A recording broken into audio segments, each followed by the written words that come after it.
Hello दोस्तों, welcome back to my channel. अगर आपने अभी तक मेरे चैनल को सब्सक्राइब नहीं किया है तो जल्दी से मेरे चैनल को सब्सक्राइब कर दें। आज मैं आपके लिए एक चाइनीज ड्रामा एक्सप्लेन करने वाली हूँ जिसका नाम है शाइनिंग फॉर वन थिंग। ये एक बहुत ही इंटरेस्टिंग फैंटेसी रोमांस ड्रामा है। तो चलिए इस ड्रामा की एक्सप्लेनेशन को स्टार्ट करते हैं। एपिसोड 1 की शुरुआत में हमें इस ड्रामा का मेन लीड दिखाया जाता है। ये काफी ऊंचाई से नीचे गिर रहा होता है। ये सीन यहीं पर कट हो जाता है। अब हमें 2021 का सीन दिखाया जाता है। इस ड्रामा की फीमेल लीड जिसका नाम लिन बेशिंग है, ये तैयार होकर अपने काम पर जाने के लिए निकल जाती है। ये 30 इयर्स की है। ये बस में जब जा रही होती है तो इसको वेडिंग काउंटडाउन का नोटिफिकेशन रिसीव होता है और अब हमें दिखाया जाता है कि लिन बेशिंग शादी करने वाली होती है, लेकिन इसका बॉयफ्रेंड इससे कहता है कि मैं तुमसे शादी नहीं कर सकता हूँ। लिन बेशिंग बताती है कि वो बॉयफ्रेंड जिसको मैं पिछले 8 सालों से डेट कर रही थी, अचानक उसने हमारी शादी कैंसिल कर दी। मैंने हर मुमकिन कोशिश की कि मैं उसको दोबारा हासिल कर सकूं, लेकिन मेरी हर कोशिश बेकार गई। लिन बेशिंग अपने आप से कहती है कि ये सब कुछ होने के बाद भी सब कुछ वैसा ही है। मुझे हर दिन अपनी रूटीन के मुताबिक अपने दिन को शुरू करना पड़ता है। अब लिन बेशिंग को जब अपनी जॉब से कुछ देर का ब्रेक मिलता है तो इसके बॉयफ्रेंड का इसको मैसेज आता है जो कि इसको कहता है कि तुम मेरा पीछा करना छोड़ दो। लिन बेशिंग से कहता है कि सच्चाई तो ये है कि मेरे दिल में कभी भी तुम्हारे लिए कोई फीलिंग्स नहीं थी। ये सुनकर लिन बेशिंग को बहुत दुख होता है। अब रात में बेशिंग ड्रिंक करते हुए समंदर किनारे आती है। ये इसी बात को लेकर बहुत ज्यादा अपसेट होती है। अब लिन बेशिंग यहाँ पर चलाते हुए कहने लगती है कि सन यो तुम मेरे साथ ऐसा कैसे कर सकते हो। यहाँ पर एक आदमी होता है जो कि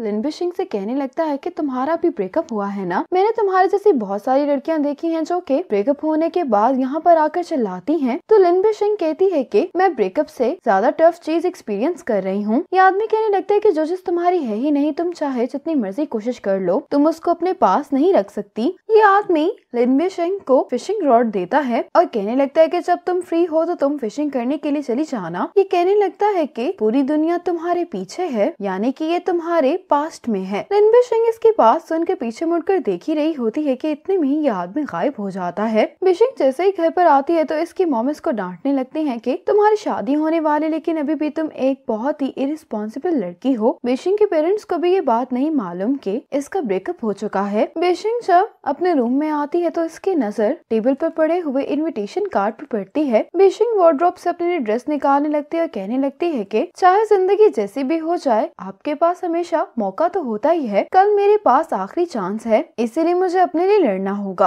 और अगर मैं फेल होगी तो मैं हमेशा के लिए उसे गुड बाय कह दूंगी। बेशिंग ने अपने वार्डरोब से अपने स्कूल का पुराना यूनिफॉर्म निकाला होता है और उसकी ये पिक्चर लेती है। बेशिंग ज़ेनियो को वॉइस मैसेज करने लगती है कि अभी मुझे वो फोन मिला है जो हम अपने हाई स्कूल के टाइम पर यूज किया करते थे। बेशिंग कहती है कि कल हम अपनी शादी के लिए अपने पुराने स्कूल यूनिफॉर्म में पिक्चर्स लेने के लिए जा रहे हैं। अगर तुम वहाँ पर आ गए तो मैं ऐसे ही शो करूंगी जैसे कुछ भी नहीं हुआ। अगले दिन बेशिंग अपना स्कूल यूनिफॉर्म पहनकर अपने स्कूल आ जाती है। बेशिंग यहाँ पर बैठकर ज़ेनियो का इंतजार कर रही होती तो ये अपने बैग से अपना पुराना मोबाइल फोन निकाल लेती है, लेकिन अचानक ही फोन को कुछ हो जाता है और ये पुराने टेक्स्ट मैसेजेस डिलीट करने लगता है। इतने में यहाँ पर बारिश स्टार्ट हो जाती है और उसके साथ ही एक लड़का अम्ब्रेला लेकर बेशिंग के पास आ जाता है। बेशिंग पीछे मुड़कर इसको देखती है और ये लड़का इस ड्रामा का मेन लीड है जिसका नाम जांग है। अब बेशिंग भागते हुए ऊपर जाती है ज़ेनियो के पास और कहने लगती है कि मुझे मालूम था कि तुम जरूर आओगे, तुम्हारे दिल में अभी भी मेरे लिए फीलिंग्स है ना। ज़ेनियो कहता है कि तुम मेरा पीछा करना छोड़ दो, मेरा तुमसे कोई भी लेना देना नहीं है। ये कहकर ज़ेनियो यहाँ से चला जाता है। बेशिंग अब जब वापस जा रही होती है तो ये अपने आप से कहती कि अब मैं हमेशा के लिए तुम्हें गुड बाय कह रही हूँ। कहकर ये अपने पुराने फोन से ज़ेनियो के मैसेजेस डिलीट करने लगती है। जैसे ही डिलीट करती है तो यहाँ पर कुछ चेंज हो जाता है और बेशिंग के पीछे वही लड़का सांग बैठा होता है। बेशिंग की नजर जैसे इस पे पड़ती है तो उसको कहने लगती है कि अम्ब्रेला देने के लिए तुम्हारा शुक्रिया। अब बेशिंग जब अपने स्टॉप पर उतर जाती है तो इसको उसी मिस्टीरियस आदमी की बातें याद आ रही होती हैं, लेकिन ये इन बातों को इग्नोर करके यहाँ से चली जाती है और इतने में ही जांग भी इस बस से निकलता है जो कि बेशिंग को ही देख रहा होता है जाते हुए। और अब हमें दिखाया जाता है कि यहाँ बिल बोर्ड पर 2010 लिखा होता है, यानी कि बेशिंग टाइम ट्रेवल करके पीछे आ गई है। बेशिंग वापस अपने घर पर आ जाती है। ये अपने रूम में आकर बेड पर लेट जाती है। अब यहाँ पर इस फोन पर बेल की आवाज सुनाई दे रही होती है। इसके साथ ही जैसे ही बेशिंग की आंख खुलती है तो ये वापस से 2021 में आ गई होती है। बेशिंग को इसके फ्रेंड टेंगटिंग की कॉल आती है। बेशिंग टेंगटिंग से पूछते है कि तुम कब वापस आओगी, तो टेंगटिंग कहती है कि मैं क्लास रियूनियन टाइम के बाद वापस आऊंगी। बेशिंग हैरानगी से पूछती है कि क्लास रियूनियन, तो तिंगतिंग कहती है कि क्या तुमने ग्रुप चैट नहीं देखी? नैनचुन हाई स्कूल की 2010 की क्लास का रियूनियन नेक्स्ट वीक होगा।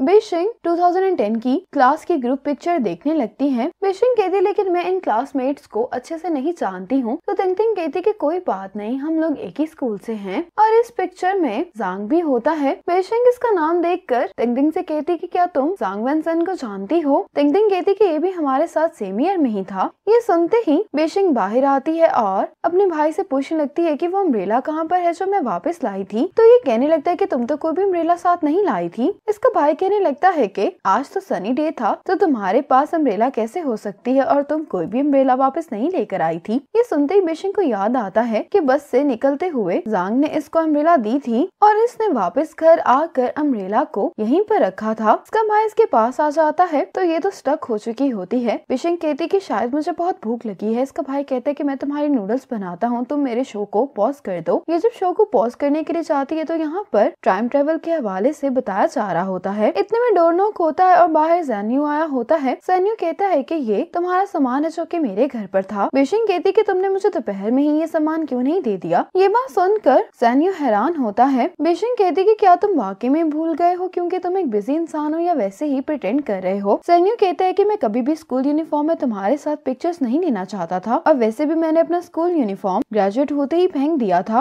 बेशिंग कहती कि तुम फिक्र नहीं करो, मैं तुम्हें दोबारा तंग नहीं करूंगी। अपने रूम में आने के बाद बेशिंग सोचने लगती है कि ज़ेन्यू ने तो मुझसे कहा कि उसने अपना यूनिफॉर्म फेंक दिया था। ये सोचने लगती है कि फिर जो मेरी मुलाकात जांग से हुई है वो क्या था। ये फिर से वही ग्रुप पिक्चर देखने लगती है और अपने आप से सवाल करती है कि क्या मेरी मुलाकात जांग से 10 साल पहले हुई है? क्या मैं वाकई में ही टाइम ट्रेवल करके पास्ट में चली गई थी? लेकिन ये अपने आप से कहने लगती है कि भला ऐसा कैसे हो सकता है। फिर इसको याद आता है कि जैसे ही इसने इस पुराने फोन को यूज किया था तभी इसकी मुलाकात दोनों दफा जांग से हुई थी। अब बेशिंग जल्दी से पुराना फोन पकड़ती है और मैसेज डिलीट करती है। ये वाकई में 2010 में वापस आ जाती है। इतने में यहाँ पर ज़ेन्यू आता है जो कि इसको कहने लगता है कि तुम मेरा पीछा करना बंद कर दो। ये कहकर ये चला जाता है। बेशिंग इसको देखकर अपने आप से कहती है कि मैं पागल थी जो मैं इसको पसंद करती थी। अब बेशिंग जल्दी से घर वापस आती है। बेशिंग अपने रूम में जो ज़ेन्यू की पिक्चर्स लगी होती है उनको उतार लेती है। बेशिंग कहती है कि मैं इस अपॉर्चुनिटी को इस्तेमाल करके इस इंसान को तो अपनी जिंदगी से हमेशा के लिए निकाल दूंगी। इतने में बेशिंग अपनी मॉम की आवाज सुनती है तो ये अपनी मॉम के पास आकर उनको गले लगाती है। उनको देखकर कहने लगती है कि मॉम आप कितनी सुंदर और यंग दिखाई दे रही हैं। बेशिंग की मॉम कहती है कि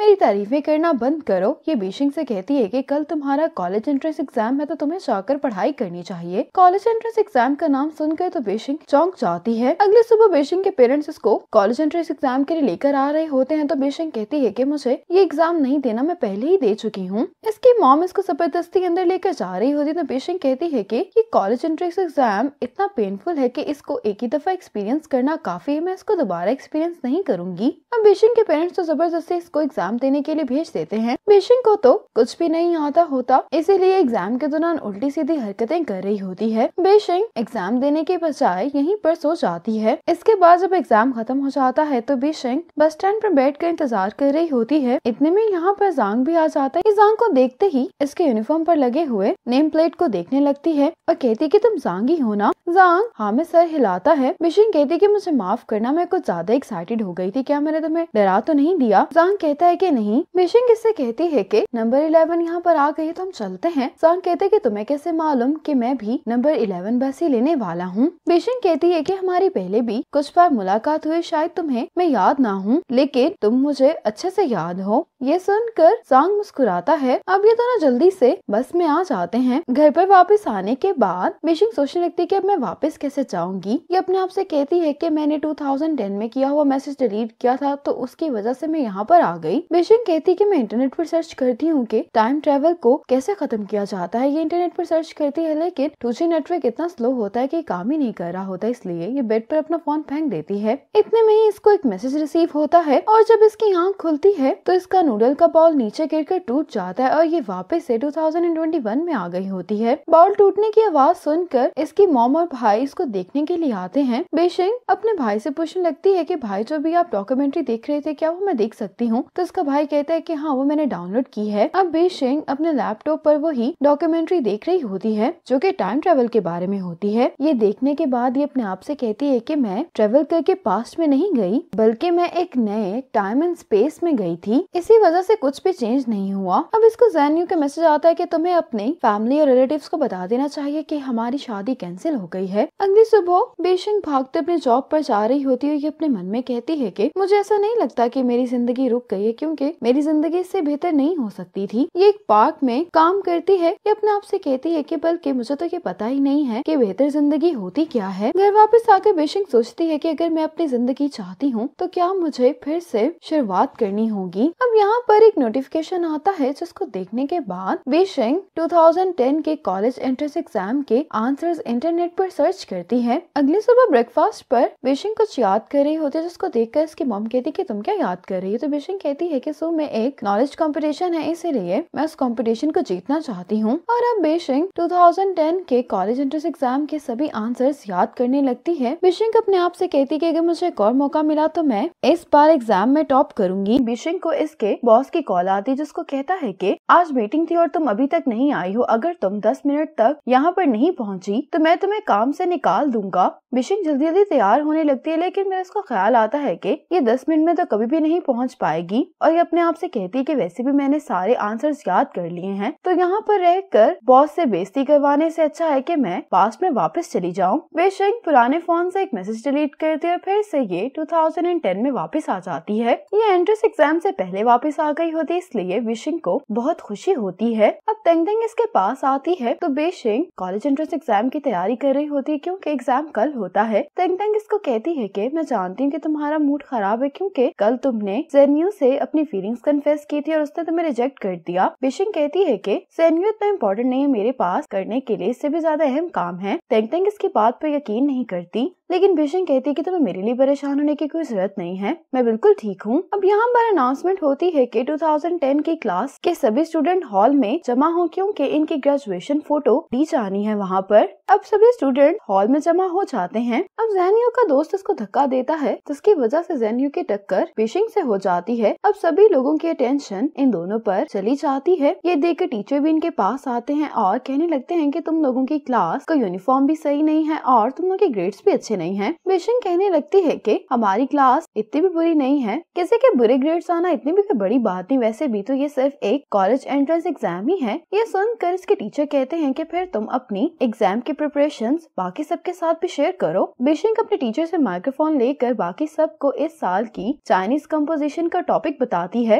लेकिन कोई भी इसकी बात का यकीन नहीं करता। बेशिंग तो ये कह रही होती कि यही टॉपिक इस साल पेपर में आने वाला है। बेशिंग कहती कि तुम लोगों को बाद में पछतावा होगा, क्योंकि मैं जो कह रही हूँ सही है। अब एग्जाम का डे आ जाता है और इस दफा बेशिंग को सभी आंसर्स मालूम होते हैं। बेशिंग एग्जाम देने के बाद वापस घर जाने के लिए बस में आकर खड़ी होती है। जब बस चलना शुरू होती है तो बेशिंग सही से बैलेंस नहीं रख पाती और ये गिरने लगती है, लेकिन इसके साथ ही ज़ांग खड़ा होता है, जो कि इसको गिरने से बचा लेता है। ये दोनों कुछ देर हैरानगी से एक दूसरे को देखते रहते हैं। बेशिंग इसको बचाने के लिए थैंक्स बोलती है तो ज़ांग कहते हैं कि कोई बात नहीं। बेशिंग इसको कहती है कि तुम अक्सर स्पीचेस देते रहते हो ना स्टेज पर, तो ज़ांग कहता है कि हाँ। बेशिंग कहती है कि क्या तुम मेरे लिए आउटस्टैंडिंग स्टूडेंट रिप्रेजेंटेटिव के लिहाज से एक स्पीच लिख सकते हो। इससे पहले कि ज़ांग इसके बाद का कोई भी जवाब दे पाता, कुछ पैसेंजर्स उतर जाते हैं तो ये दोनों सीट पर जाकर बैठ जाते हैं। अब जब ये वापस घर आती है तो इसको मैसेज आता है कि लाइट हाउस पर कुछ हो गया है। फिर इसको इसके डैड की कॉल आ रही होती है और इसके साथ ही बेशिंग 2021 में वापस आ जाती है। अब बेशिंग की मॉम इसको उठाती है कि तुम्हारे बॉस की मुझे कॉल आई है, तुम्हें जल्दी से उठकर काम पर जाना चाहिए। मीटिंग हो रही होती है। बेशिंग चुपके से सीट पर बैठने की कोशिश कर रही होती है, लेकिन गलती से इससे प्रोजेक्टर का शू निकल जाता है, जिसकी वजह से बॉस इसको देख लेते हैं। बेशिंग जूम में काम करती होती है। इसके बॉस एक फायरवर्क्स से रिलेटेड इवेंट के बारे में बात कर रहे होते हैं, जिसको सुनते हुए बेशिंग को याद आता है कि इसी इवेंट पर बेशिंग ने हाई स्कूल के टाइम पर प्राइज जीता था।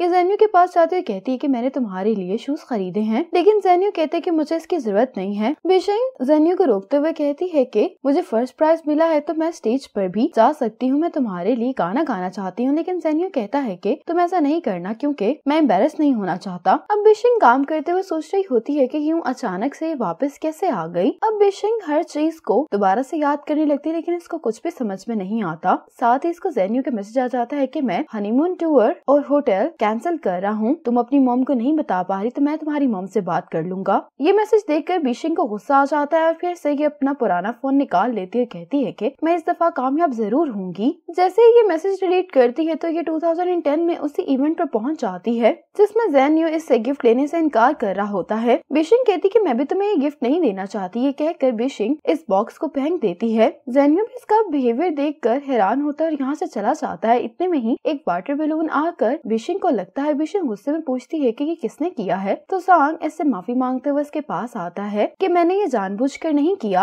अब फिर से कोई वाटर बैलून बिशिंग को मारने लगता है, लेकिन ज़ांग आगे आ जाता है। अब अगले दिन बिशिंग फिर से कॉलेज एंट्रेंस एग्जाम देती है और जब बस में ये वापस जा रही होती है तो ये यही विश करती है कि प्लीज मैं इस दफा वापस ना चली जाऊं। इतने में ज़ांग इसकी पीछे वाली सीट पर आकर बैठ जाता है। ज़ांग बिशिंग से कहता है कि उस दिन जो कुछ भी हुआ मैंने जानबूझकर नहीं किया था। तो बिशिंग कहती है कि तुम्हें माफी मांगने की कोई जरूरत नहीं है। जस्ट डिवाइस की मदद से ज़ांग गाना सुन रहा होता है, उसको देख कर कहती है कि ये एंटीक है, मैं भी इसको ट्राई करना चाहती हूँ। एंटीक वाली बात सुनकर ज़ांग हैरान होता है। बिशिंग अब इसके साथ गाना सुनने लगती है। बिशिंग जब घर पर पहुँचती है तो इसकी मॉम घर पर नहीं होती और ये याद करती है कि लास्ट टाइम जब ये वापस आई थी तब इसकी मुलाकात मॉम से 6:30 पर हुई थी। अभी 6:30 होने में 5 मिनट बाकी होते हैं, इसलिए बिशिंग अपनी आंखें बंद कर लेती है कि देखते हैं कि क्या होता है। 5 मिनट बाद ये आंखें खोलती है तो ये यहीं पर मौजूद होती है। ये देखकर बिशिंग बहुत ज्यादा खुश होती है और अपनी फ्रेंड से फोन पर बातें करने लगती है। इतने में इसको एक मैसेज आता है कि ज़ांग ने लाइट हाउस से छलांग लगा दी है। जैसे ही बिशिंग ये मैसेज देखती है तो बिशिंग 2021 में वापस आ जाती है। वापस आने के बाद ये अपने आप से कहती है कि अब मैं वापस क्यों आ गई हूँ। क्या इसका मतलब ये है कि जब भी कॉलेज एंट्रेंस एग्जाम खत्म होगा मैं उसके बाद वहाँ पर नहीं रुक सकती हूँ। अब बिशिंग इसी इवेंट की प्लानिंग कर रही होती है। इसको इस इवेंट के रिलेटेड कुछ मटेरियल सेंड किया जाता है और इसमें ज़ांग की भी तस्वीर होती है। ये देख के बिशिंग को याद आता है कि जब ये टाइम में वापस गई थी तो इसके पेरेंट्स नाश्ते पर ये बात कर रहे थे कि एक लड़के ने कॉलेज एंट्रेंस एग्जाम के बाद लाइट हाउस से छलांग लगा दी थी। बिशिंग कहती है कि मुझे जानना ही होगा कि आखिर हो क्या रहा है, इसलिए ये फिर से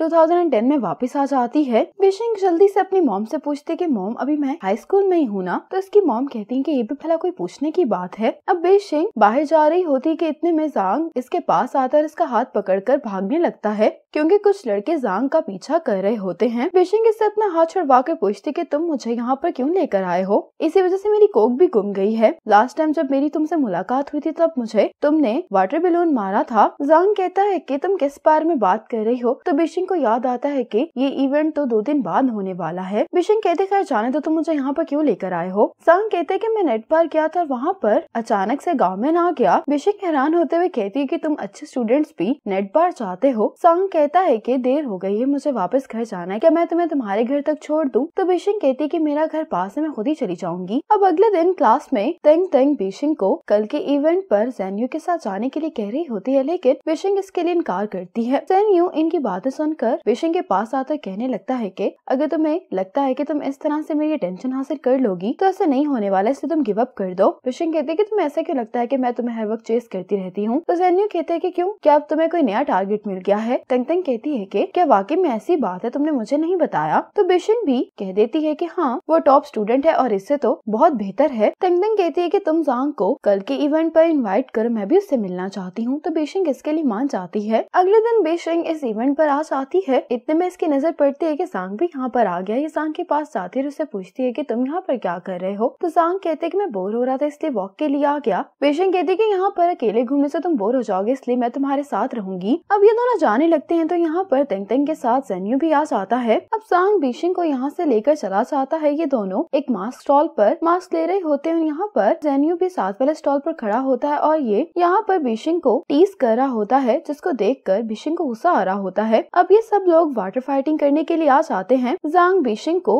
वाटर बैलून्स ला कर देता है और बिशिंग भी गुस्से में ज़ेन्यू को एक वाटर बैलून मारती है। ज़ेन्यू इसको कहता है कि तुम मुझे क्यों मार रही हो। ये सुनते ही बिशिंग इसको एक और बैलून मार देती है, जिसकी वजह से ये पानी में गिर जाता है। बिशिंग इसको यूँ गिरता हुआ देखकर हंसने लगती है। ज़ेन्यू गुस्से में बिशिंग से कहता है कि तुम हर दफा मुझे एम्बैरस क्यों कर देती हो। ये सुनकर बिशिंग को वो सारा टाइम याद आने लगता है जब ज़ेन्यू ने इससे बहुत हार्श बातें कही होती हैं। ये बातें याद करके बिशिंग का मूड खराब हो जाता है और ये यहाँ से चली जाती है। ज़ांग भी बिशिंग के पास आकर बैठ आता है और इससे पूछता है कि तुम्हें क्या हुआ। तो बेशिंग कहती है कि तुम्हें मेरी फिक्र करने की जरूरत नहीं है, तुम जाकर खेल सकते हो। जांग बेशिंग को ये अपसेट देखकर इसको फेरिस व्हील में ले आता है। बेशिंग जांग से कहती है कि अगर फ्यूचर में तुम्हें कभी प्यार हुआ तो तुम उस इंसान को हर वक्त चेज नहीं करना, क्योंकि ऐसा करने से आपको स्ट्रेस होता है और जो दूसरा इंसान होता है उनके लिए हम बर्डन बन जाते हैं। इतने में यहाँ पर फायरवर्क्स शुरू हो जाते हैं। ये फायरवर्क्स देखकर बेशिंग को बहुत अच्छा लगता है। बेशिंग जांग से कहती है कि अगर तुम्हें जिंदगी दोबारा स्टार्ट करने का चांस मिले तो क्या तुम उसको एक्सेप्ट करोगे। जांग कहता है कि नहीं। बेशिंग जब फायरवर्क्स देख रही होती तो जांग बहुत गौर से इसको देख रहा होता है। अब अगले दिन स्कूल में सभी बच्चे एग्जाम से पहले फोटोज ले रहे होते हैं। बेशिंग जांग के पास आती है और उसको कहती है कि हम साथ में पिक्चर्स लेते हैं। बेशिंग कहती है कि परसों कॉलेज एंट्रेंस एग्जाम है, मैं नहीं जानती कि एग्जाम के बाद मैं वापस जाऊंगी या नहीं। ये कहकर बेशिंग जांग के साथ पिक्चर लेती है। बेशिंग जांग से कहती है कि मैं तुम्हें फोटो बाद में सेंड कर दूंगी। ये कहकर बेशिंग जाने लगती है तो ये वापस आकर जांग से कहती है कि एग्जाम खत्म होने के बाद तुम सीधा घर जाना, लाइट हाउस मत जाना। जांग कहता है कि ठीक है। इसके बाद बेशिंग एग्जाम देने के बाद जब वापस घर आ जाती है तो ये काफी देर से अपने फोन को देख रही होती और इतने में ही इसको वही मैसेज आ जाता है कि जांग ने लाइट हाउस से छलांग लगाकर सुसाइड कर ली है। ये मैसेज देखने के बाद ही बेशिंग 2021 में वापस आ जाती है। अब बेशिंग सोचने लगती है कि जब भी हमेशा इसको ये मैसेज आता है तभी ये 2021 में वापस आ जाती है। अब बेशिंग फिर से मैसेज डिलीट करके 2010 में वापस जाने की कोशिश कर रही होती है, लेकिन इस बार ये वापस नहीं जाती। यही देखकर बेशिंग परेशान हो जाती है कि वापस क्यों नहीं जा पा रही है। बेशिंग उसी आदमी से मिलने के लिए आती है और इसको कहने लगती है कि तुम शायद मेरी बात को यकीन नहीं करोगे, लेकिन अभी मैं एक दूसरी दुनिया में गई थी। वहाँ पर हर चीज बिल्कुल वैसी ही थी जैसी हुआ करती थी। मुझे ऐसे महसूस हुआ जैसे मैं सपना देख रही थी, लेकिन हमेशा मैं किसी की मौत की वजह से जाग जाती थी। लेकिन अब कुछ टाइम से मैं ये सपना नहीं देख पा रही हूँ। मैं तो शायद ये भी नहीं बता सकती कि वो सब कुछ हकीकत था या नहीं। ये आदमी कहता है कि जो कुछ तुमने एक्सपीरियंस किया है वो तुम्हारे माजी और फ्यूचर का हिस्सा है। हमेशा सही वक्त आने पर ये तुम्हारे पास आ जाएगा।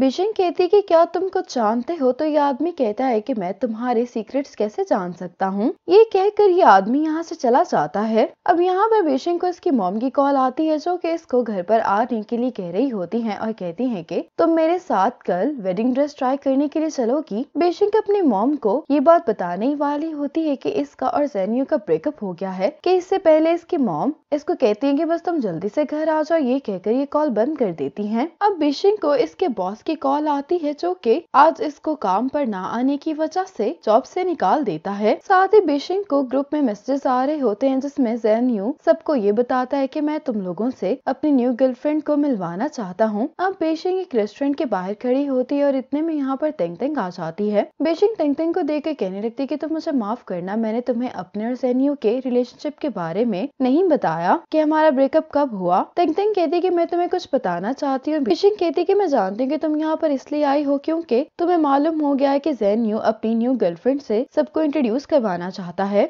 इतने में यहाँ पर ज़ेनियो आ जाता है जो कि इसको कहने लगता है कि तुम यहाँ पर क्या कर रही हो बेशिंग। तो बेशिंग कहती है कि मैं यहाँ पर तुम्हारी नई गर्लफ्रेंड देखने के लिए आई हूँ। ज़ेनियो कहता है कि अब तुमने मेरी गर्लफ्रेंड को देख लिया है तो तुम्हें यहाँ से जाना चाहिए। ये जानकर बेशिंग को बहुत हैरानगी होती है कि ज़ेनियो की नई गर्लफ्रेंड इसकी दोस्त तेंग तेंग है। बेशिंग को ये जानकर बहुत दुख भी होता है। ये इन दोनों को इनके रिलेशनशिप के लिए बेस्ट ऑफ लक कहती है और कहने लगती है कि मैं जल्दी में आई हूँ इसलिए तुम लोगों के लिए कोई गिफ्ट नहीं लेकर आई। बेशिंग के हाथ में फिशिंग रॉड होता है। ये तेंग तेंग को यही गिफ्ट के तौर पर दे देती है। इसको ये देने के बाद बेशिंग यहाँ से चली जाती है। अगली सुबह बेशिंग अपनी मॉम के साथ वेडिंग ड्रेस ट्राई करने के लिए आ जाती है। इसकी मॉम तो इसको वेडिंग ड्रेस में देखकर बहुत ही ज्यादा खुश होती हैं। बेशिंग की मॉम इसकी पिक्चर्स ले रही होती हैं तो बेशिंग अपनी मॉम को गुस्से में कहती है कि आप प्लीज मेरी पिक्चर्स लेना बंद कर दे। बेशिंग की मॉम कहने लगती है कि तुम खुद ही शादी करना चाहती थी, अब तुम्हें शायद शादी करना मुश्किल लग रहा है, क्या तुम शादी करना चाहती भी हो या नहीं। तो बेशिंग कहती है कि मैं शादी नहीं कर रही हूँ। इसकी मॉम कहती है कि तुम कैसी बातें कर रही हो, तुम शादी को अपनी मर्जी से कैंसिल नहीं कर सकती हो। बेशिंग कहती है कि मैं इसलिए शादी नहीं करी क्योंकि ज़ेनियो मुझे पसंद नहीं करता। ये कहते ही बेशिंग चली जाती है। अब बेशिंग इसी वेडिंग ड्रेस में उसी पार्क आ जाती है।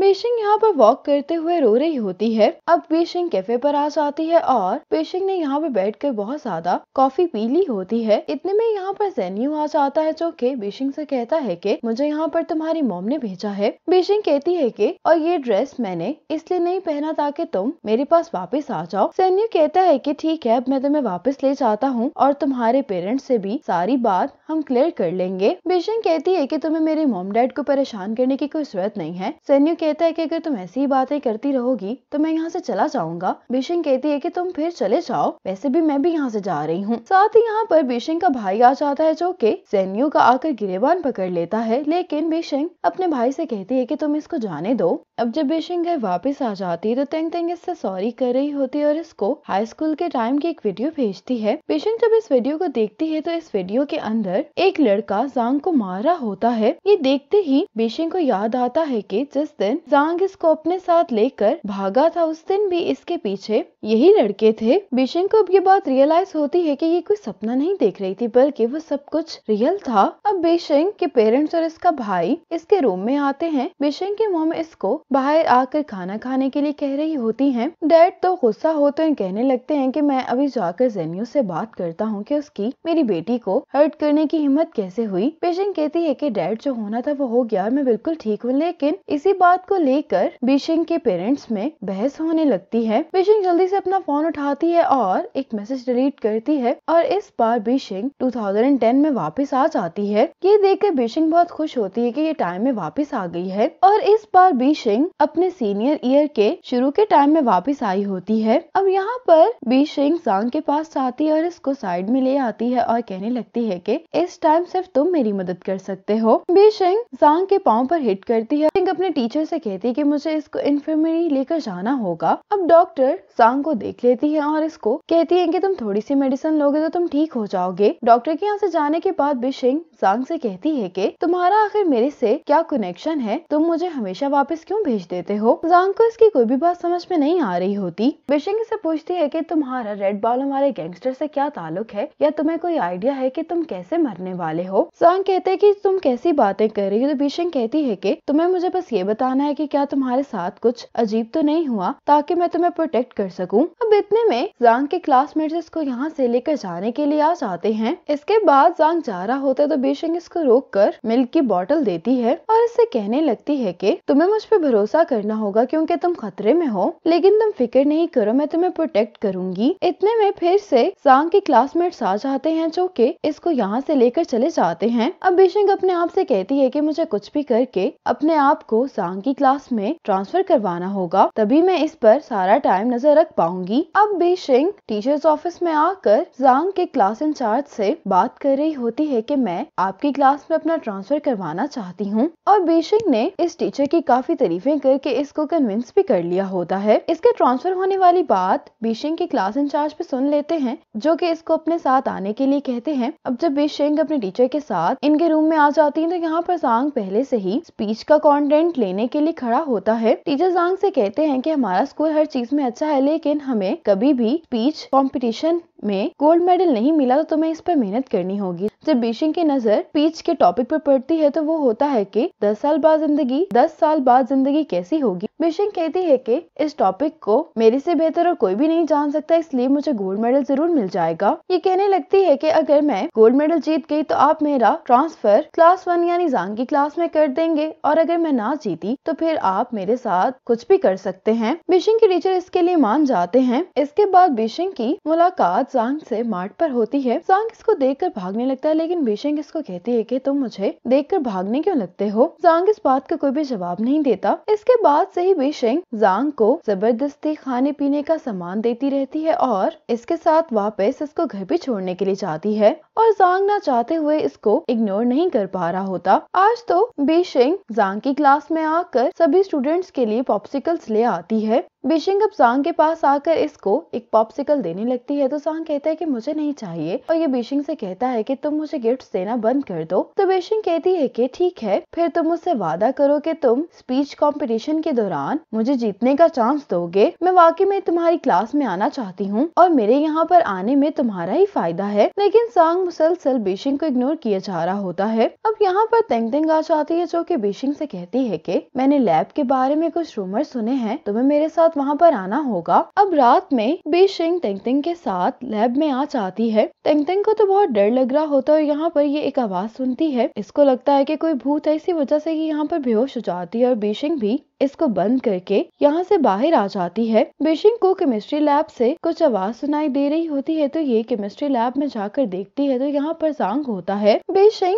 ज़ांग से कहती है कि तुम इस कंपटीशन में पार्टिसिपेट नहीं करो। ज़ांग कहता है कि ठीक है, मैं इस कंपटीशन में पार्टिसिपेट नहीं करता, लेकिन क्या तुमने इस स्पीच कंपटीशन की प्रिपरेशन कर ली है? बेशिंग कहती है कि नहीं। ये सुनकर ज़ांग कहता है कि इसी वजह से इस कंपटीशन में मुझे पार्टिसिपेट करना चाहिए। बेशिंग कहती है लेकिन अगर तुम्हें गोल्ड मेडल मिल गया तो फिर मैं तुम्हारी क्लास में नहीं जा पाऊंगी और तुम्हें प्रोटेक्ट भी नहीं कर पाऊंगी। ज़ांग कहता है कि मुझे तुम्हारी प्रोटेक्शन की जरूरत नहीं है। इसके बाद स्पीच कंपटीशन स्टार्ट हो गया होता है। ज़ांग की स्पीच सुन के बेशिंग को रियलाइज होता है कि इसकी स्पीच बिल्कुल भी अच्छी नहीं है। अब बेशिंग स्पीच देने के लिए आ जाती है, लेकिन बेशिंग जो स्पीच दे रही होती है उसको सुनकर बाकी सब लोग हंस रहे होते हैं। इसके बाद जब रिजल्ट अनाउंस होते हैं तो फर्स्ट प्राइज ज़ांग को ही मिलता है। अब बेशिंग के टीचर इसको मिलने के लिए बुलाते हैं क्योंकि इसका बाहर झगड़ा हो गया होता है। बेशिंग कहती है कि अगर आप मुझे क्लास 1 में ट्रांसफर कर देंगे तो आपको मेरा चेहरा रोज नहीं देखना पड़ेगा। इसके टीचर कहते हैं कि अगर तुम आने वाले मंथली टेस्ट में टॉप करोगी तभी मैं तुम्हें क्लास 1 में ट्रांसफर करूंगा। बेशिंग कहती है कि ठीक। इसके बाद बेशिंग ज़ांग को लाइटनिंग हाउस में ले आती है। बेशिंग ज़ांग से पूछती है कि क्या तुम इस जगह से फेमिलियर हो? ज़ांग कहता है कि नहीं। अब बेशिंग ज़ांग को आंखें बंद करने के लिए कहती है और ज़ांग से कहने लगती है कि तुम जो भी फील करोगे तुम मुझे उसके बारे में बताना। ज़ांग इसके कहने पर आंखें बंद कर लेता है, लेकिन कुछ देर बाद ज़ांग यहाँ से जाने लगता है।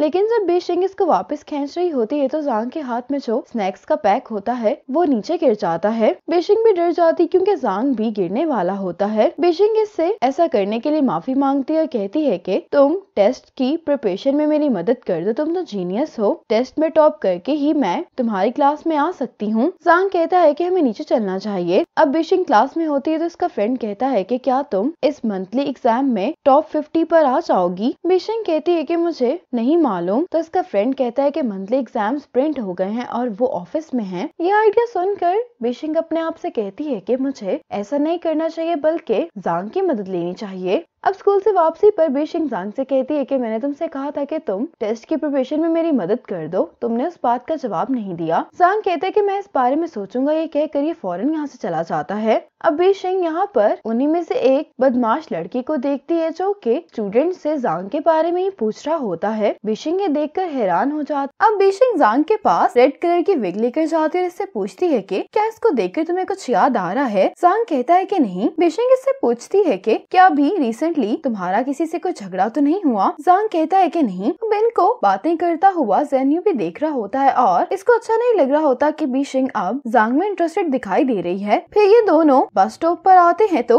अब बेशिंग यहाँ पर उन्हीं लड़कों को देख लेती है, इसीलिए ये ज़ांग को जल्दी से बस के अंदर भेज देती है। बेशिंग इन्हीं लड़कों के पास आ जाती है तो ये लड़का बेशिंग को देखकर कहने लगता है कि क्या तुम ज़ांग को जानती हो? तो बेशिंग इससे पूछती है कि आखिर तुम लोग उससे चाहते क्या हो? ये बेशिंग से कहता है कि तुम इस मामले से दूरी रहो। ये कहकर ये जाने लगता है तो बेशिंग इसको जाने से रोकती है, जिसकी वजह से इसको गुस्सा आ जाता है। ये बेशिंग से कहता है कि तुम ज़ांग से कहो कि वो मुझसे आकर मिले। तो बेशिंग कहती है कि वो पहले ही जा चुका है। तो ये कहने लगता है कि तुम ज़ांग को कह देना कि वो हर वक्त नहीं छुप सकता है, मैं कल फिर आऊंगा। अगले दिन ये लड़का इनके स्कूल में फिर से आ जाता है, जिसको देखकर बाकी सब स्टूडेंट्स डर रहे होते हैं। यहाँ पर एक लड़की बैठकर बुक पढ़ रही होती है जिसका नाम गाओगी होता है। एक लड़की आकर इससे कहने लगती है कि ये लड़का काफी देर से यहीं पर मौजूद है, लेकिन गाओगी इसकी बात पर कोई रिएक्शन नहीं देती। तो इसकी दोस्त कहने लगती है कि तुम ये बुक पढ़ना बंद कर दो क्योंकि तुम्हारे डैड यहाँ पर आ रहे हैं। गाओगी के डैड टीचर होते हैं। ये देखकर गाओगी फौरन यहाँ से भाग जाती है और ये लड़का भी गाओगी के पीछे चला जाता है। अपनी बेटी को देखकर टीचर भी भागते हुए इसकी तरफ जा रहे होते हैं, लेकिन चाओयांग और बेशिंग फाइट करने की प्रैक्टिस कर रहे होते हैं, जिसकी वजह से इनकी टीचर नहीं देख पाते कि गाओगी कहाँ पर गई है। अब इनकी टीचर इनको यहाँ पर झगड़ने की वजह गुस्सा से डांटने लगते हैं और इन दोनों को कहते हैं कि तुम दोनों 2 लैप्स रनिंग करोगे। अब यहाँ पर टीचर सांग को बुलाते हैं, कहने लगते हैं कि तुम गाओगी को मनाने में प्लीज मेरी मदद करो। सांग इसके लिए मान जाता है। अब जब बीशिंग रनिंग कर रही होती है तो सांग इसके पास पानी की बोतल लेकर आ जाता है। बीशिंग बहुत हैरान होती है कि सांग इसके लिए पानी की बोतल लेकर आया है, तो सांग कहता है कि ये किसी और ने बाय की थी। बीशिंग कहती है कि तुम इतने शाय क्यों हो, तुमने मुझे वाटर बोतल इसलिए दी है क्योंकि तुम स्टडीज में मेरी मदद करने के लिए मान गए हो ना। बीशिंग कहती है कि तुम स्कूल के बाद मेरा इंतजार करना, ये कहकर ये चली जाती है। सांग तो ये कहता ही रह जाता है कि मैंने इस बारे में भी नहीं सोचा। बीशिंग चोयंग से पूछती है कि गाओगी और सांग का क्या रिलेशनशिप है। चोयंग कहता है कि मैंने सुना है कि ये दोनों बचपन से एक दूसरे के नेबर हैं, हो सकता है कि ये दोनों बचपन के दोस्त भी हों। अब चोयंग और बीशिंग जब स्कूल से बाहर आते हैं तो यहाँ पर वही लड़का सबको डरा धमका कर सांग को ढूंढने के लिए कह रहा होता है। बीशिंग इसको देख लेती है। बीशिंग इससे पूछती है कि तुम सांग को क्यों ढूंढ रहे हो, तो ये बीशिंग से कहता है कि तुम सांग को कह देना कि वो इस वीकेंड शीलोग मोटरसाइकिल रिपेयर शॉप पर आ जाए। इसके बाद बीशिंग सांग को इस बारे में नहीं बताते, खुद ही इसी मोटरसाइकिल रिपेयर शॉप पर आ जाती है। यहाँ पर इस लड़के ने अपने और भी साथी इकट्ठे किए होते हैं और इनके हाथों में बेसबॉल बैट्स होते हैं। इनको एक कॉल आती है जिसको सुनने के बाद ये लोग इस शॉप से चले जाते हैं। बीशिंग भी इनका पीछा करती है और ये लोग एक शॉप पर जाकर जबरदस्ती पैसे मांग रहे होते हैं। अगले दिन चोयंग बीशिंग से पूछता है कि कल सब कैसा रहा। बीशिंग कहती है कि वो मेरे साथ एक्सपेरिमेंट्स के लिए कम्पीट करना चाहता था। ये बात सुनकर चोयंग थोड़ा सा हैरान होता है और कल इस लड़के ने बीशिंग से ये कहा होता है कि इसके और सांग के दरमियान एलिफेंट टूथपेस्ट एक्सपेरिमेंट का कंपटीशन है। बीशिंग इससे कहती है कि सांग की जगह मैं तुम्हारे साथ कम्पीट करूंगी। ये इस लड़के से कहती है कि अगर मैं जीती तो तुम दोबारा कभी सांग के साथ कोई पंगा नहीं लोगे। और अब बीशिंग को परेशानी हो रही होती है क्योंकि ये एक्सपेरिमेंट करना इसको आसान नहीं लग रहा होता। चोयंग कहता है कि तुम परेशान नहीं हो, कोई ना कोई रास्ता जरूर मिल जाएगा हमें। और अब बीशिंग को याद आता है कि उस दिन लैब में इसने सांग को एलिफेंट टूथपेस्ट का एक्सपेरिमेंट करते हुए ही देखा था। बीशिंग चोयंग से कहती है कि ये एक्सपेरिमेंट सांग कर सकता है, कहकर ये जाने लगती है। तो चोयंग इसको कहता है कि तुम जो तरीका आजमा रही वो सांग पर काम नहीं कर रहा है, इसलिए मेरे पास एक बहुत अच्छा प्लान है। अब सांग जब क्लास में सो रहा होता है तो बीशिंग इसके डेस्क के नीचे एक नॉवल रख देती है और इसको यूँ बैठ कर देखने लगते हुए कहती है कि ये तो हैंडसम है। इतने में ही सांग की जब आँख खुलती तो इसको यहाँ पर देख कर चौंक जाता है और पूछता है कि तुम यहाँ पर क्या कर रही हो। तो बीशिंग कहती है कि मैं यहाँ से गुजर रही थी तो तुम्हें देखने के लिए आ गई। सांग इसको एक टेस्ट पेपर देकर कहता है कि तुम इस पेपर को जाकर फिनिश करो, इससे तुम्हें पढ़ाई में काफी मदद मिलेगी। बीशिंग कहती है कि मैं यहाँ पर इसलिए आई हूँ क्योंकि मैं तुमसे एलिफेंट टूथपेस्ट वाला एक्सपेरिमेंट सीखना चाहती हूँ। सांग बीशिंग की ये बात इग्नोर कर रहा होता है, लेकिन बीशिंग बहुत रिक्वेस्ट करने लगती है कि तुम प्लीज मुझे सिखा दो, मैं सीखना चाहती हूँ। सांग कहता है कि ये बात नहीं कि मैं तुम्हें सिखाना नहीं चाहता, लेकिन हम लैब में नहीं जा सकते। बीशिंग कहती है कि तुम लास्ट टाइम भी तो चोरी छुपे लैब में गए थे। सांग कहता है कि उस टाइम मैंने अप्लाई किया था। तो बीशिंग कहती है कि तुम फिर से अप्लाई कर दो। सांग कहता है कि मैं नहीं कर सकता हूँ। ये सुनकर बीशिंग वही नॉवल इसके डेस्क के नीचे से निकाल लेती है। ये अडल्ट नॉवल होता है और ये सांग से कहने लगती है कि तुम जैसे बच्चे भी इसको पढ़ते हैं। सांग कहते हैं कि ये मेरा नहीं है। ये सुनकर बीशिंग सबको ये नॉवल दिखाने के लिए आवाज देने ही लगी होती है, लेकिन सांग इसको चुप करने के लिए कहता है। बीशिंग कहती है कि अगर तुम मुझे सिखाओगे तो मैं इसको राज रखूंगी। ये सुनकर सांग इसकी बात मान जाता है।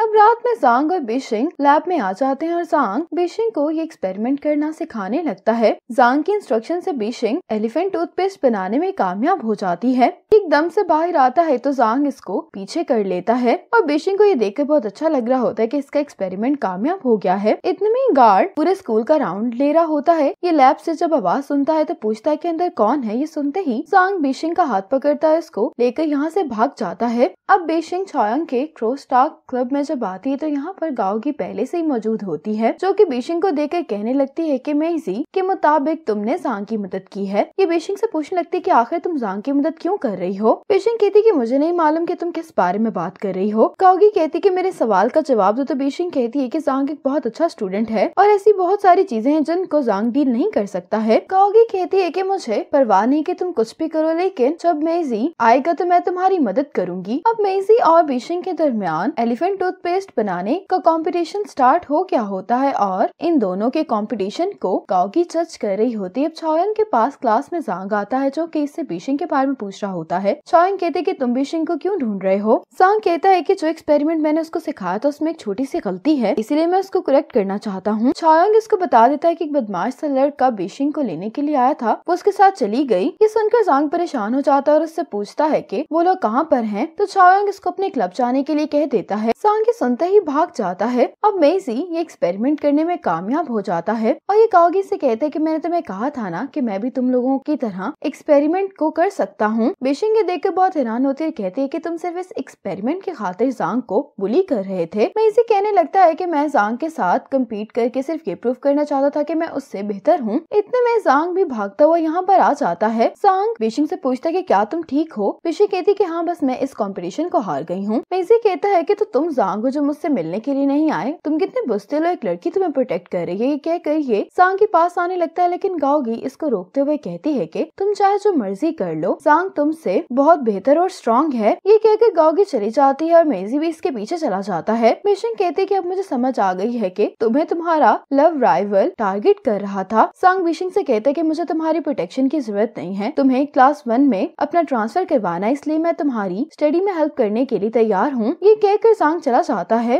मेइजी गाओगी के पास आकर कहने लगता है कि तुमने उस दिन खुद ही कहा था कि अगर मैं एक्सपेरिमेंट में सांग को बीट कर दूंगा तो हम दोस्त बन सकते हैं। गाओगी कहती है कि मैं तो मजाक कर रही थी। गाओगी कहती है कि तुम्हें चांस चाहिए ना, तुम जाकर मेरे डैड के ऑफिस की विंडो तोड़ दो, तब मैं तुम्हें चांस दे दूंगी। मेइजी कहने लगता है कि तुम सिर्फ मेरे साथ इसीलिए क्योंकि तुम अपने डैड को तंग करना चाहती हो। गाओगी कहती है कि शायद तुम ऐसा नहीं कर सकते। ये कहकर यहाँ से चली जाती है। अब बेशिंग जा रही होती है तो उसको रास्ते में ज़ेन्यू मिल जाता है, जो कि इससे बात करने लगता है। सांग स्टडी मटेरियल लेकर बेशिंग के पास आ रहा होता है और इन दोनों को साथ बात करता देखकर इसको अच्छा नहीं लगता। जब स्कूल की छुट्टी हो जाती है तो बेशिंग सांग से कहती है कि तुम अकेले क्यों जा रहे हो, हमें तो साथ जाना था। सांग नाराज दिखाई दे रहा होता है तो बेशिंग कहती है कि क्या तुम मेरी वजह से अपसेट हो। तो सांग कहता है कि ऐसी बात नहीं है। बेशिंग कहती है कि क्या तुम्हारा मूड गाओगी की वजह से अपसेट है। सांग झूठ बोल देता है कि हाँ। सांग लाइब्रेरी में बेशिंग के लिए स्नैक्स लेकर आया होता है क्योंकि इसको रिग्रेट हो रहा होता है कि इसको बेशिंग से झूठ नहीं बोलना चाहिए था। अब बेशिंग सांग के पास आती है तो सांग बेशिंग से कहता है कि मैं तुम्हें कुछ बताना चाहता हूँ, लेकिन बेशिंग इसकी बात नहीं सुनती और इसको टॉप स्टूडेंट्स की पिक्चर दिखाने लगती है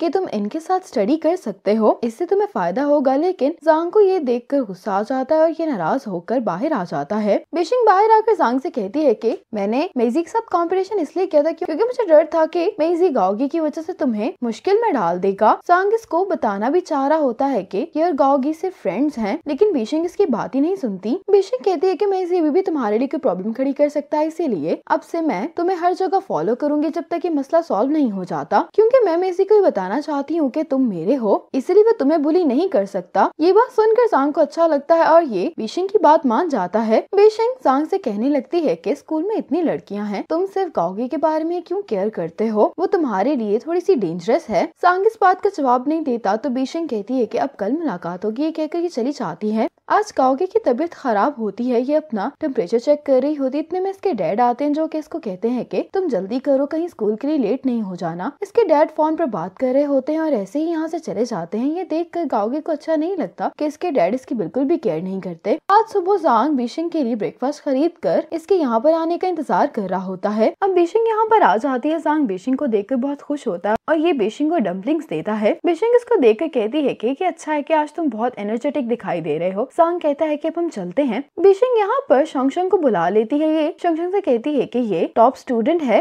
अगर तुम्हें कोई भी मसला हो तो तुम उससे पूछ सकती हो। बेशिंग कहती है कि अब चूंकि तुम दोनों एक दूसरे को जान गए तो तुम लोगों को साथ में स्कूल चलना चाहिए। ये कहकर बेशिंग जाने लगती है तो सांग का मूड ऑफ हो जाता है और कहता है कि मैं बस लेकर चला जाऊंगा। इसके बाद सांग जब स्टोर रूम की सफाई कर रहा होता है तो बेशिंग इसके पास आती है, कहती है कि क्या तुम अभी तक मुझ पर गुस्सा हो। सांग कहता है कि क्या तुम मुझे एक बहुत अच्छा स्टूडेंट समझती हो। बेशिंग कहती है कि हाँ, तुम हमारे स्कूल के टॉप स्टूडेंट हो। इतने में ही दो लड़कियां आ जाती हैं जो सांग से कहती हैं कि तुमने मैथ के एग्जाम में टॉप किया है तो क्या तुम हमारी मदद कर सकते हो। ये देखकर सांग को और गुस्सा आ जाता है, इसीलिए बेशिंग भी इन दोनों को यहाँ से जाने के लिए कह देती है। बेशिंग कहती है कि अगर तुम मेरी स्टडीज में मदद कर रहे हो तो तुम इनकी भी तो मदद कर सकते हो और ऐसा करने से तुम्हारा और तुम्हारे क्लासमेट्स का कनेक्शन भी और अच्छा हो जाएगा। सांग कहता है कि बेशिंग अगर तुम पढ़ना नहीं चाहती तो दोबारा मुझे टीच करने के लिए मत कहना। ये कहकर सांग चला जाता है। अब रात में सांग जब बेशिंग का स्टडी प्लान बनाने लगता है तो इसको रियलाइज होता है कि आज ये बेशिंग के साथ कुछ ज्यादा ही रूड हो गया था। अगले दिन सांग स्कूल पहुंचता है तो पूरी बिल्डिंग के विंडो किसी ने तोड़ दिए होते हैं सिवाय सांग की क्लास और टीचर्स ऑफिस की विंडो के अलावा। अब कुछ स्टूडेंट्स चायोंग के पास आ जाते हैं। वो कहने लगते हैं कि तुमने ही विंडोज तोड़ी हैं क्योंकि हमने कल रात तुम्हें स्कूल में देखा था। अब इतने में यहाँ पर बेशिंग भी आ जाती है जो कि इनसे कहने लगती है कि तुम लोग इस पर इस तरह से इल्जाम इल्जाम नहीं लगा सकते। तो मिंग कहने लगता है कि मेरे पास इस चीज का सबूत भी है। बिशिंग कहती है कि क्या सबूत है तुम्हारे पास, मुझे दिखाओ, और कहने लगती है कि छॉयंग मेरा दोस्त है और मैं इस पर भरोसा करती हूँ, इसीलिए इसने ऐसा कुछ भी नहीं किया। इतने में यहाँ पर सांग भी आ जाता है। तो बिशिंग कहती है कि तुम भी छॉयंग को जानते हो ना, क्या तुम्हें लगता है कि वो इस तरह की हरकत कर सकता है? सांग कहता है कि मेरे ना कहने से कुछ भी साबित नहीं होगा। ये छॉयंग और बिशिंग से कहने लगते हैं कि तुम लोगों के पास क्या सबूत है इस चीज को प्रूव करने के लिए? तुम लोगों ने नहीं किया। हमारी क्लास में हर जगह ग्लास है और हम पढ़ भी नहीं सकते। बिशिंग कहती है कि अगर ऐसी बात है तो हम लोग क्लासेस स्विच कर सकते हैं, लेकिन हम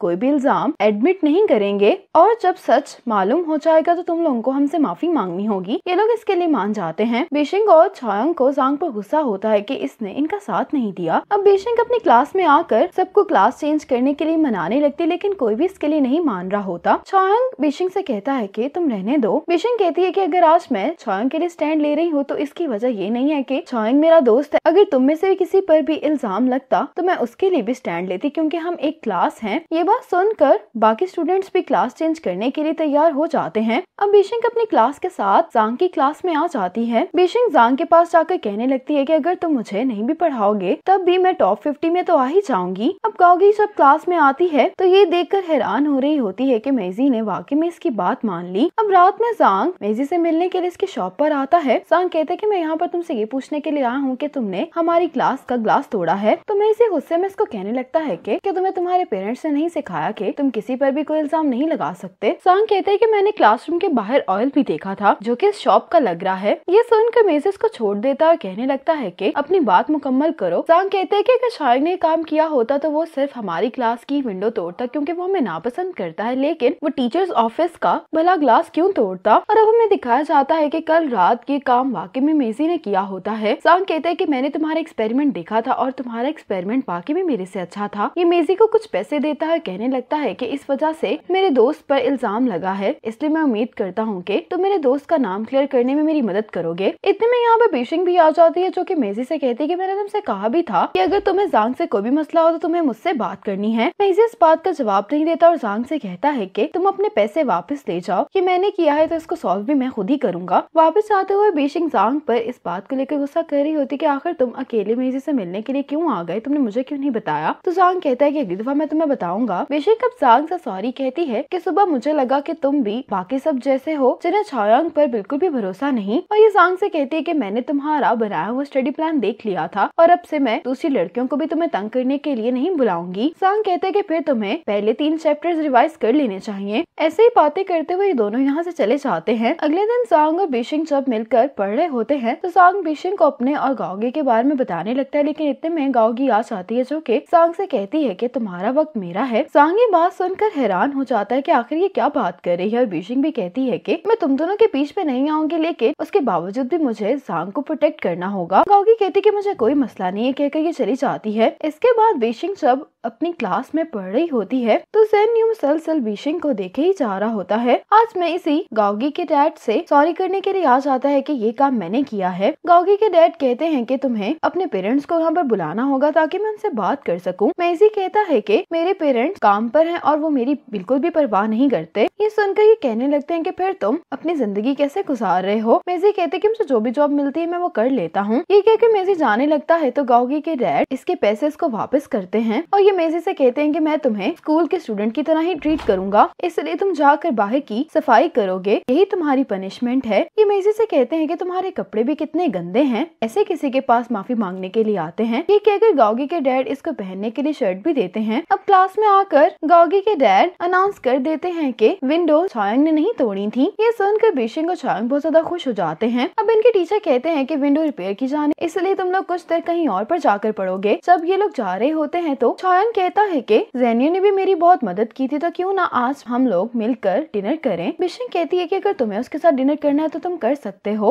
मुझे जांग के साथ वैसे भी रात को स्टडी करने के लिए जाना है। ये बातें पीछे खड़ा होकर ज़ेन्यू भी सुन लेता है। अब मेजी जब सफाई कर रहा होता है तो बच्चे इसको देखकर हंस रहे होते हैं। इन बच्चों को देखकर मेजी गुस्से से यूनिफॉर्म की शर्ट उतार देता है और साथ ही जांग भी इसके साथ सफाई करने के लिए आ जाता है। जांग कहने लगता है कि मैं और गाओगी सिर्फ साथ बड़े हुए हैं, इसलिए तुम हमें गलत गलत मत समझो। मेजी कहता है कि तुम फिक्र नहीं करो, मुझे इससे मसला नहीं है। अब बीशिंग स्टडी कर रही होती है तो यहाँ पर इसके पास ज़ेन्यू आ जाता है। बीशिंग इसको देखकर कहती है कि ये किसी और की जगह है, तुम कहीं और जाकर बैठ जाओ। ज़ेन्यू कहता है कि ये तुम्हारा स्टडी हॉल नहीं है, इसलिए मैं जहाँ पर भी चाहूँ वहाँ पर बैठ सकता हूँ। बीशिंग इसको इग्नोर कर पढ़ाई करने लगती है तो ज़ेन्यू इसकी पेंसिल ले लेता है। तो बीशिंग कहती है कि तुम्हारे साथ क्या मसला है। ज़ेन्यू कहते हैं कि मुझे अब रियलाइज हुआ है कि तुम्हारा मुझे फॉलो करना भी अच्छा है, इसीलिए अगर तुम क्लास 1 में जाना चाहती हो तो तुम सिर्फ मेरे साथ जाओगी। बीशिंग कहती है कि तुम किसी और को तलाश कर लो जो कि तुम्हें फॉलो कर सके, लेकिन मुझे डिस्टर्ब नहीं करो। ये कहकर बीशिंग यहाँ से चली जाती है। अब सांग गाओगी से कहता है कि क्या तुम कुछ एक्सप्लेन करने के लिए मेरा साथ दे सकती हो।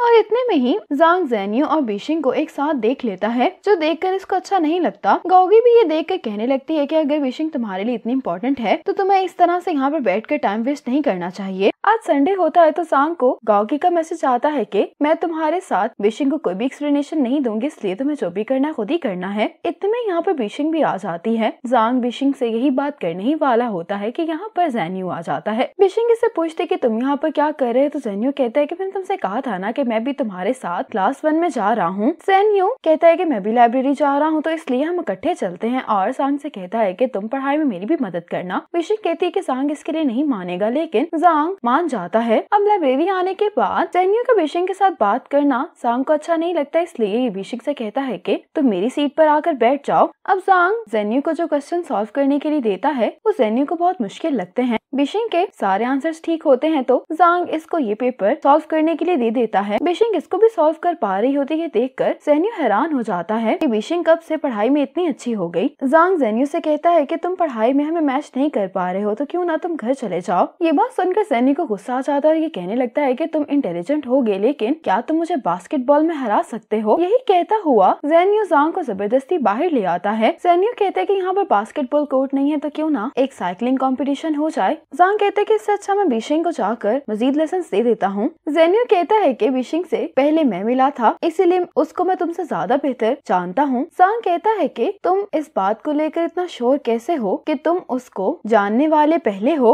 ज़ेन्यू कहते हैं कि मैं तुमसे इस बारे में बात नहीं करता तो क्यों ना हम लोग साइकिलिंग कर लें। जांग कहते हैं कि इसमें इतना मुश्किल क्या है। अब जांग साइकिल पर बैठ जाता है, लेकिन ये अपना बैलेंस मेंटेन नहीं कर पाता, इसीलिए नीचे गिर जाता है। इतने में बीशिंग भी बाहर आ जाती है। बीशिंग जांग की उठने में मदद कर रही होती तो ज़ेन्यू कहता है कि अब तुम जख्मी होने का नाटक मत करो, लेकिन बीशिंग इसको गुस्से में कहती है कि तुम यहाँ से चले जाओ। ये कहकर बीशिंग जांग के साथ साइकिल पर चली जाती है। अब जाते हुए बीशिंग कहती है कि आज मौसम कितना अच्छा है, अगर तुम्हारी टांग जख्मी ना होती तो हम लोग यहाँ पर वॉक कर सकते थे। ये सुनकर जांग कहता है कि मैं वॉक कर सकता हूँ। बीशिंग कहती कि नहीं, तुम्हें थोड़ा सा रेस्ट करना चाहिए। जांग को बीशिंग के साथ यूँ टाइम स्पेंड करना बहुत अच्छा लग रहा होता है। अब बीशिंग जांग को इसके घर पर लेकर आती है। इसके घर पर इतनी ज्यादा बुक्स देखकर बीशिंग कहने लगती है कि क्या ये सारी बुक्स तुमने पढ़ी हैं? तो जांग कहता है कि नहीं, ज्यादा बुक्स मेरे पेरेंट्स की हैं। बीशिंग इससे पूछती कि तुम्हारे पेरेंट्स कहाँ पर हैं? तो जांग कहता है कि जब मैं छोटा था तब मेरे पेरेंट्स अफ्रीका काम करने के लिए चले गए थे। अब ये जांग के जख्म पर मेडिसिन लगाती है। अब जब ये मेडिसिन बॉक्स वापस रखने के लिए जाती है तो इसकी नजर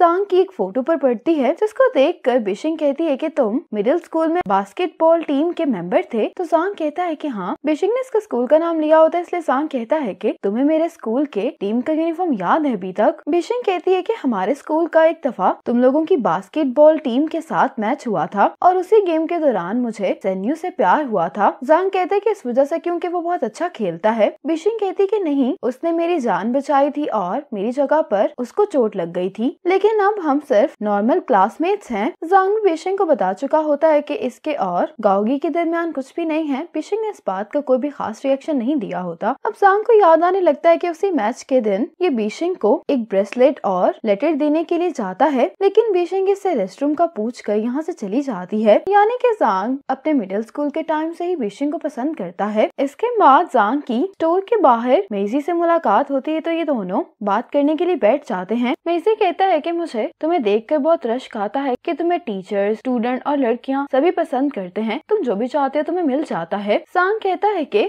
मुझे भी भी तुम पर अश्क आता है क्योंकि तुम जो भी करना चाहते हो अपनी मर्जी से कर लेते हो। अपनी फीलिंग्स को एक्सप्रेस करने में भी तुम काफी अच्छे हो। मेजी कहते हैं कि जो लड़की मुझसे हमेशा लड़ती रहती है क्या तुम उसको पसंद करते हो। जांग कहता है कि वो मेरी क्लास में आना चाहती है इसलिए मैं उसकी पढ़ाई में मदद कर रहा हूँ। तुम्हें क्या लगता है कि किस किस्म का रिलेशनशिप है। मेजी कहता है कि वो तुम्हारी क्लास में तुम्हारी वजह से आना चाहती है। तो जांग कहता है कि मुझे इसके बारे में नहीं मालूम। मेजी कहता है कि फिर तुम मेरे साथ चलो। जांग कहता है कि कहाँ पर। मेजी कहता है कि उससे यही बात पूछने के लिए। दूसरी तरफ बेशिंग कुछ क्वेश्चन सॉल्व नहीं कर पा रही होती इसलिए ये जांग को मैसेज कर देती है कि मुझे तुम्हारी मदद चाहिए। साथ ही कोई चीज आकर इसकी विंडो को लगती है। बेशिंग जब बाहर देखती है तो बाहर जांग आया होता है। बेशिंग जल्दी से नीचे आ जाती है। बेशिंग जांग से कहती है कि तुम मेरा मैसेज देखकर इतनी जल्दी यहाँ पर आ गए हो। इससे पहले कि जांग इस बात को कोई जवाब देता बेशिंग की नजर मेजी पे पड़ जाती है। मेजी जांग से कहता है कि तुम इससे पूछो। तो जांग कहता है कि मुझे क्या पूछना है। मेजी खुद ही से पूछ लेता है कि तुम क्या इसकी क्लास में सिर्फ जांग की वजह से जाना चाहती हो। बेशिंग कहती है कि मैं इसकी क्लास में इसलिए जाना चाहती हूँ ताकि मैं इसको हर वक्त प्रोटेक्ट कर सकूं। ये सुनकर जांग खुश हो जाता है। मेजी भी यहाँ से चला जाता है। जांग बेशिंग से कहता है कि तुम मुझे प्रोटेक्ट क्यों करना चाहती हो। बेशिंग कहती है कि मुझे अपनी एकेडमिक परफॉर्मेंस बेहतर करनी है और सिर्फ तुम ही मेरी मदद करने के लिए तैयार हो इसीलिए मुझे तुम्हें प्रोटेक्ट करना होगा। ये सुनकर जांग मुस्कुराने लगता है। इसके बाद जांग बेशिंग को रोजाना ही क्लासेस देने लगता है। अब मंथली एग्जाम के बाद सभी स्टूडेंट्स अपना रिजल्ट देखने के लिए खड़े होते हैं। जांग हमेशा की तरह फर्स्ट आया होता है और बेशिंग भी टॉप 50 स्टूडेंट्स में आ जाती है। बेशिंग तो ये देखकर बहुत खुश हो जाती है और जांग इसको कहता है कि अब तुमसे क्लास 1 में मुलाकात होगी। इसके बाद बेशिंग जांग की क्लास में आ जाती है। टीचर बेशिंग को उसकी सीट पर बैठने के लिए कहते हैं लेकिन बेशिंग को क्लास की लास्ट सीट मिली होती है। ये देखकर गाओगी समझ जाती कि जांग इसके साथ बैठना चाहता है इसीलिए गाओगी टीचर से कहकर लास्ट सीट पर जाकर बैठ जाती है। बेशिंग जांग के साथ आकर बैठ जाती है। अब बेशिंग जांग चाओयंग और गाओगी साथ में डिनर करने के लिए आ जाते हैं। जब ये लोग डिनर कर रहे होते हैं तो यहाँ पर मेजी भी आ जाता है। मेजी को यहाँ पर देखकर बेशिंग को बिल्कुल भी अच्छा नहीं लगता। अब साइड पर आकर मेजी गाओगी से पूछता है कि तुमने आज मुझे अचानक यहाँ पर क्यों बुलाया। तो गाओगी कहती है कि मैं जांग की मदद करना चाहती थी क्योंकि जांग अपनी फीलिंग्स एक्सप्रेस नहीं कर पाता बेशिंग के सामने और जब भी बेशिंग तुम्हें देखती है तो वो जांग के लिए परेशान हो जाती है। अब ये तीनों भी इनके पास आ जाते हैं तो मेजी कहता है कि मेरे पास फायरवर्क्स हैं क्यों ना हम लोग बीच पर चलें। लेकिन बेशिंग कहती है कि बीच नहीं जा रहे अब हमें घर जाना चाहिए। लेकिन गाओगी कहती है कि हम बीच के बजाय स्कूल चलते हैं और फिर ये सब लोग स्कूल जाकर फायरवर्क्स देखने लगते हैं। इन सबको ये फायरवर्क्स देखकर बहुत अच्छा लग रहा होता है। बेशिंग कहने लगती है कि हाई स्कूल लाइफ इतनी भी बोरिंग नहीं होती जितना कि मैंने सोचा था।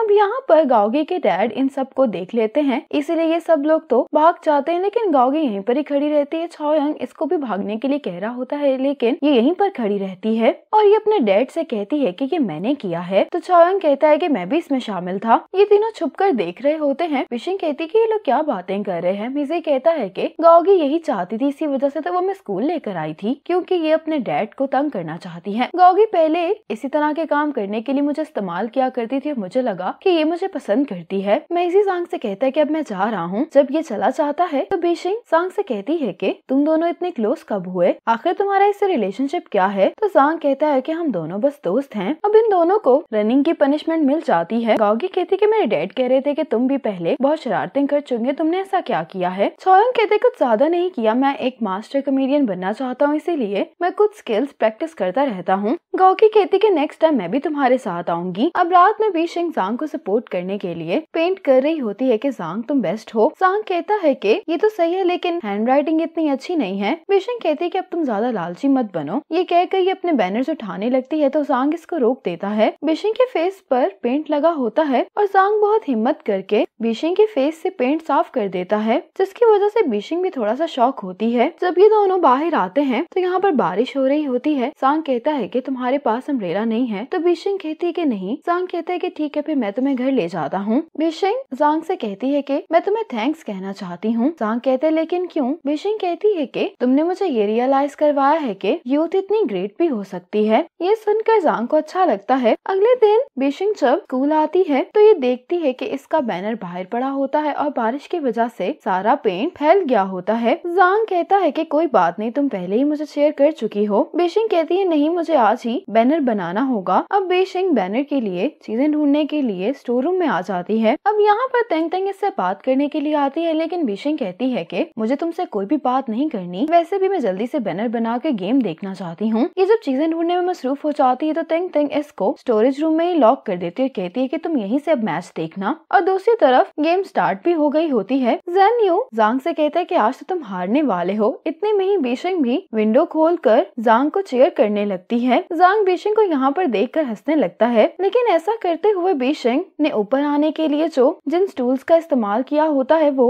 नीचे गिर जाते हैं और बेशिंग इसी हाइट पर लटक जाती है। जांग की नजर जैसे ही बेशिंग पर पड़ती है तो ये गेम छोड़कर बेशिंग को बचाने के लिए चला जाता है। जांग जल्दी से स्टोरेज रूम में आकर बेशिंग को ऊपर से नीचे उतारता है। बेशिंग बहुत गौर से जांग को देख रही होती है और अब फ्लैशबैक में दिखाया जाता है कि जब ये दोनों मिडिल स्कूल में होते हैं तो किचन में आग लग जाती है और बेशिंग भी इसी किचन में फंस चुकी होती है। कुछ टाइम बाद यहाँ पर जांग बेशिंग को बचाने के लिए आता है, लेकिन इतनी देर यहाँ पर रहने की वजह से बेशिंग बेहोश हो जाती है, इसलिए ये जांग का तब चेहरा नहीं देख पाती। और जब बेशिंग को होश आता है तो इसके सामने ज़ेन्यू मौजूद होता है, इसीलिए बेशिंग को लगता है कि इसकी जान ज़ेन्यू ने बचाई थी। जांग बेशिंग को डॉक्टर के पास ले आया होता है। जांग बेशिंग से कहते कि क्या तुम डर गई हो, तो बेशिंग कहती कि नहीं, मेरी वजह से तुम कंपटीशन में पार्टिसिपेट नहीं कर पाए। जांग कहते कि कोई बात नहीं। इतने में ही यहाँ पर ज़ेन्यू भी आ जाता है, जो कि बेशिंग के लिए काफी परेशान दिखाई दे रहा होता है और इससे पूछने लगता है कि क्या तुम ठीक हो। ज़ेन्यू को यूँ देखकर बेशिंग इससे पूछती है कि तुम्हारी बाजू पर ये चोट कैसे लगी थी। तो ज़ेन्यू कहता है कि जब मैं जूनियर हाई स्कूल में था तो एक कैट ने मेरी बाजू पर अपने पंजे मार दिए थे। अब ज़ेन्यू के यहाँ से जाने के बाद बेशिंग जांग से पूछती है कि क्या हम पहले से एक दूसरे को जानते हैं। जांग ये सुनकर हैरान हो जाता है। ये पार्ट इसी मोमेंट पर खत्म हो जाता है। आगे कहानी में क्या होने वाला है जानने के लिए देखिए नेक्स्ट पार्ट। तब तक के लिए स्टे कनेक्टेड।